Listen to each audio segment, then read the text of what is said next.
आज हम इलेक्ट्रॉनिक्स के अंतर्गत पूर्ण तरंग दृष्टिकारी का अध्ययन करेंगे, यानी कि full wave rectifier.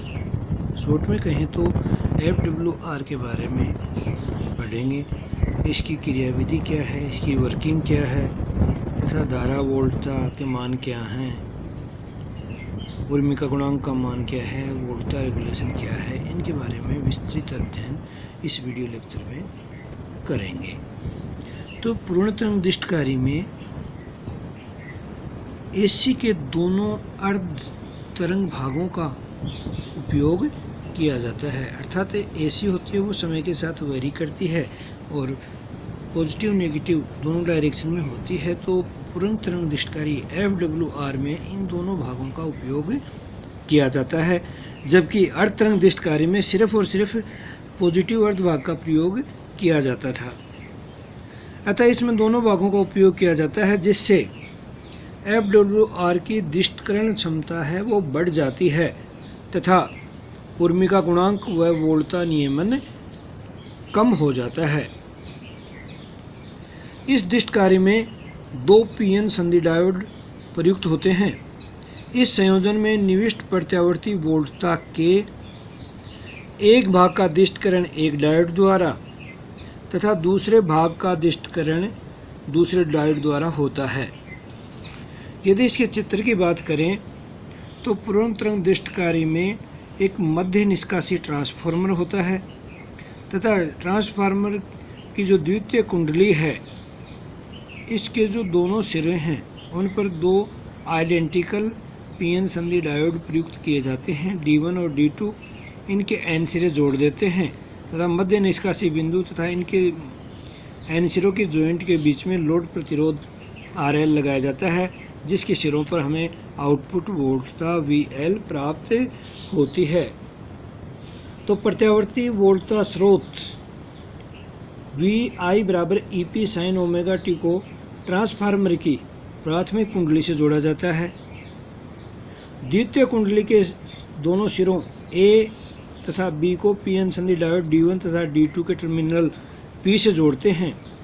Diode D1 तथा D2 के N टर्मिनलों को परस्पर जोड़कर एक उभयनिष्ठ बिंदु तथा ट्रांसफार्मर की द्वितीय कुंडली के मध्य निष्कासी बिंदु के मध्य इनको जोड़ा जाता है। यहाँ पर यह लोड प्रतिरोध हमने RL लगाया है, तो RL के सिरों पर वोल्टता प्राप्त होगी। प्रत्यावर्ती वोल्टता VI बराबर EP sin ओमेगा t को ट्रांसफार्मर की प्राथमिक कुंडली में निविष्ट करने पर द्वितीय कुंडली में प्रेरण द्वारा प्रत्यावर्ती वोल्टता VS बराबर N EP sin omega t या ES sin ओमेगा t उत्पन्न होता है, जहां N है वो ट्रांसफार्मर की द्वितीयक तथा प्राथमिक कुंडली में फेरों की संख्या का अनुपात है। इस प्रत्यावर्ती वोल्टता के कारण वोल्टता अर्ध चक्र में यानी आधे समय के लिए मध्य निष्कासी बिंदु को 0 वोल्टता का निर्देश बिंदु मानने पर ये A सिरा धनात्मक होता है तथा B सिरा ऋणात्मक होता है। अब जब A सिरा धनात्मक है, B सिरा ऋणात्मक है, उस स्थिति में ये D1 अग्रबाह्यस्थित होगा तथा D2 है वो उत्क्रम बाह्यस्थित या पश्च बाह्यस्थित होगा, जिसके फलस्वरूप D1 डायोड द्वारा धारा I1 प्रवाहित होगी। वोल्टता के शेष आधे चक्कर में B सिरा धनात्मक होगा, A सिरा ऋणात्मक हो जाता है। उस स्थिति में डायोड D2 को अग्रबाह्यस्थित और डायोड D1 है वो पश्च बाह्यस्थित हो जाता है, जिसके कारण D2 डायोड द्वारा धारा I2 प्रवाहित होती है तथा D1 से धारा का चालन नहीं होता है। अतः प्रत्येक डायोड पर आरोपित वोल्टता द्वितीय कुंडली पर प्राप्त कुल वोल्टता की आधी होती है, क्योंकि ये जो ट्रांसफार्मर है वो मध्य निष्कासित ट्रांसफार्मर है। अतः इन पे जो वोल्टता आरोपित होगी वो इसके ए बी सिरों में जो वोल्टता उत्पन्न हो रही है उसकी हाफ होगी, आधी होगी। अर्थात प्रत्येक डायोड पर जो आरोपित वोल्टता होगी वी एस डैश बोलें वो ES/2 साइन ओमेगा टी या EM साइन ओमेगा टी। यहाँ EM है वो ES/2 यानी सेकेंडरी कॉइल पर जो वोल्टता उत्पन्न हो रही है उसका हाफ।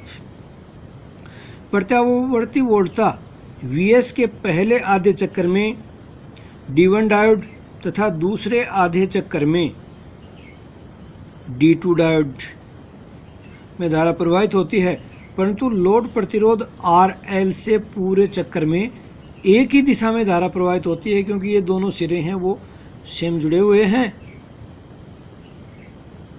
अतः पूर्ण तरंग दृष्टि कार्य में निविष्ट तथा निर्गत वोल्टताओं को यदि तरंग रूप में दर्शाएं तो वो इस प्रकार से हम दर्शा सकते हैं। यहाँ ये इनपुट वोल्टता थी, ये ट्रांसफार्मर के सिरों पर से आउटपुट वोल्टता VS है। जब पॉजिटिव सिरे डायोड D1 पे लगते हैं तो V01 इन खंडों में उत्पन्न होती है। नेक्स्ट खंडों में जब नेगेटिव वाले सिरों पर V02 डायोड D2 के सिरों पर उत्पन्न होता है। इस प्रकार दोनों एक ही चक्कर में होने के कारण जो निर्गत परिणामी वोल्टता है V0 वो कंटिन्यूस प्राप्त होती है, लेकिन ये फ्लक्चुएटिंग है, नियत न होकर परिवर्ती एकमानी धारा है। यहाँ V01 डायोड D1 के दृष्टिकरण से प्राप्त वोल्टता है तथा V02 डायोड D2 द्वारा दृष्टिकरण से प्राप्त वोल्टता है और परिणामी वोल्टता है वो V है। माना अग्रदिशिक बायस में डायोड का प्रतिरोध RF तथा ट्रांसफार्मर की कुंडली जो द्वितीय कुंडली का जो प्रतिरोध है अर्ध भाग का, आधे भाग का जो प्रतिरोध है वो RS है, तो R बराबर RF प्लस RS हो तो लोड से प्रवाहित जो धारा है उसका मान 0 से लेकर T/2 समय के लिए क्या होगा। माना जब समय 0 से लेकर T/2 है तो धारा I1 VS dash upon RL plus R या EM sine omega T upon R plus RL। यहाँ पर ये जो EM है ये ES/2 है, अर्थात I1 बराबर IM साइन ओमेगा टी तथा I2 0 होगा।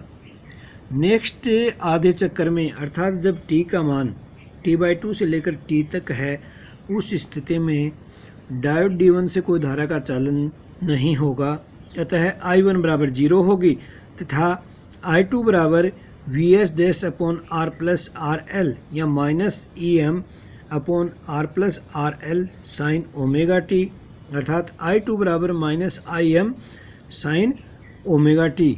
और यहाँ पर जो IM की वैल्यू है वो EM upon R plus RL है।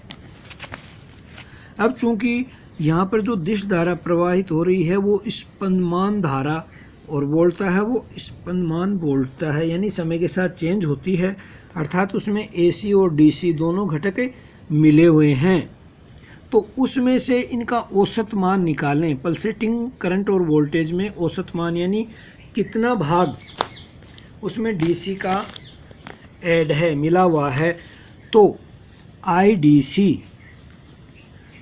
परिभाषा से यानी पूरे एक चक्कर के लिए एक समय अंतराल के लिए निकालें तो 0 से T तक I के जितने भी मान हैं उनका समाकलन कर एक आवर्तकाल का भाग दे दें तो IDC बराबर 1/T 0 से T IDT।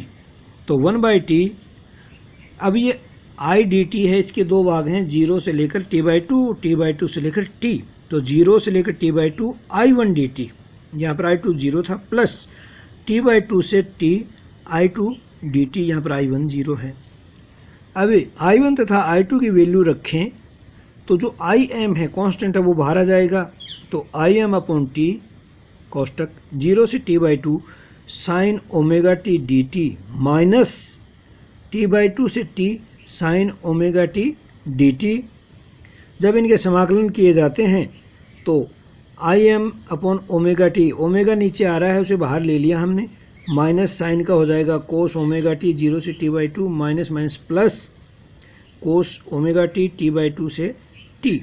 जब इनकी वैल्यू रखते हैं तो I M upon omega T बराबर 2 पाई होता है, तो 2 पाई रख दिया, माइनस कोष्टक लगाया इसके लिए, ओमेगा टी बाई 2 पाई होगा तो cos pi minus cos 0 plus cos 2 pi minus cos pi, तो माइनस एक बाहर माइनस तो 2 हो गए, 2 ही ये हो गए, तो I M upon 2 pi into 2 plus 2 यानी 4, यानी कि 2 आई एम अपॉन पाई। जो डीसी धारा का मान आई डी सी प्राप्त हो रहा है उसकी वैल्यू होगी 2 आई एम अपॉन पाई। अतः औसत वोल्टता ई डी सी बराबर I D C into R L, I D C की वैल्यू रखी 2 I M upon pi into R L. अब यदि आई एम की वैल्यू रख दें तो आ जाएगा 2 E M R L upon pi into R plus R L. ये ई डी सी की वैल्यू प्राप्त होती है। अब यदि स्पंदमान धारा तथा वोल्टता के वर्ग माध्य मूल मान V R M S value root square mean square, यानी पहले उसका स्क्वायर करें फिर औसत करें फिर उसका जो रूट निकालें, तो वो जो वैल्यू प्राप्त होती है वो आर एम एस वैल्यू होगी। अतः आई आर एम एस बराबर कोष्टक 1/t 0 से t आई स्क्वायर डी टी की पावर हाफ, तो 2 0 से t बाई 2 तक लिमिट ले आए तो 2 का फैक्टर आ जाएगा into I M square by T 0 से t by 2 sine square omega T D T कोष्टक का होल पावर हाफ, तो I M square by T 0 से t बाई 2। अब इसकी फॉर्म चेंज की तो 2 साइन स्क्वायर ओमेगा टी होता है 1 माइनस कोस 2 ओमेगा टी, ये रख दिया इंटू डी टी की पावर हाफ, यानी आई एम स्क्वायर बाई टी। जब इसका समाकलन करते हैं तो टी बाई 2 प्राप्त होता है, तो टी बाई 2 रखा की पावर हाफ, टी से टी कैंसिल। अतः आई आर एम एस बराबर आई एम स्क्वायर बाई 2 की पावर हाफ, या आई आर एम एस बराबर आई एम बटा रूट 2। यदि ई के फॉर्म में लिखें तो E M upon under root 2 into R plus R L, ये I R M S value का व्यंजक प्राप्त हो रहा है। अतः लोड प्रतिरोध आर एल पर वोल्टता का जो वर्ग माध्य मूल मान ई आर एम एस प्राप्त होगा वो होगा I R M S into R L. I R M S की वैल्यू रखी I M by root 2 into R L. यदि हम वोल्टता के रूप में निरूपित करें तो ई आर एम एस बराबर ई एम आर एल बटा under root 2 into R plus R L, ये जो व्यंजक है वो ई आर एम एस वर्ग माध्य मूल मान वोल्टता का प्राप्त होता है। अगला हमारा जो बिंदु है वो है पूर्ण तरंग दिष्टकारी की जो दक्षता है, तो दक्षता नीटा बराबर निर्गत दिष्ट शक्ति अपॉन निविष्ट प्रत्यावर्ती शक्ति output DC power upon input AC power. तो पी डी सी बराबर I D C square into R L, तो आई डी सी की वैल्यू रखी तो 4 I M square upon pi square into R L, तथा पी ए सी बराबर I square R M S into R plus R, या P A C बराबर I R M S की value रखी तो I M square by 2 into R plus R. अतः दक्षता नीटा बराबर P D C upon P A C, P D C रखा 4 I M square R L upon pi square into P A C नीचे रखा तो चेंज हो गया तो 2 ऊपर आ गया, I M square R plus R L नीचे चले गए, आई एम स्क्वायर ये काट देंगे तो क्या बचता है नीटा बराबर 8 R L upon pi square into R plus R L. जब 8 में हम पाई स्क्वायर का भाग देते हैं तो 0.812 प्राप्त होता है, और आर एल का ऊपर नीचे भाग दे दिया तो 1 plus R upon R L नीचे प्राप्त हुआ, तो नीटा बराबर 0.812 upon 1 plus R by R L.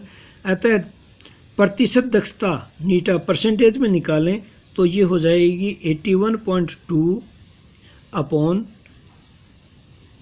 Are by R L प्रतिशत।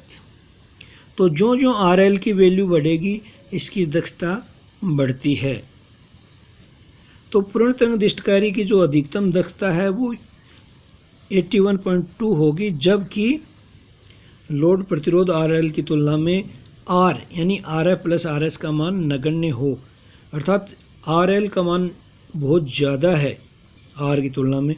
उस स्थिति में जो दक्षता है वो नियर अबाउट 81.2% होगी और मैक्सिमम नीटा मैक्सिमम वो 81.2% हो सकती है पूर्ण तरंग दिष्टकारी की FWR की। इससे ज़्यादा FWR की दक्षता है वो नहीं हो सकती।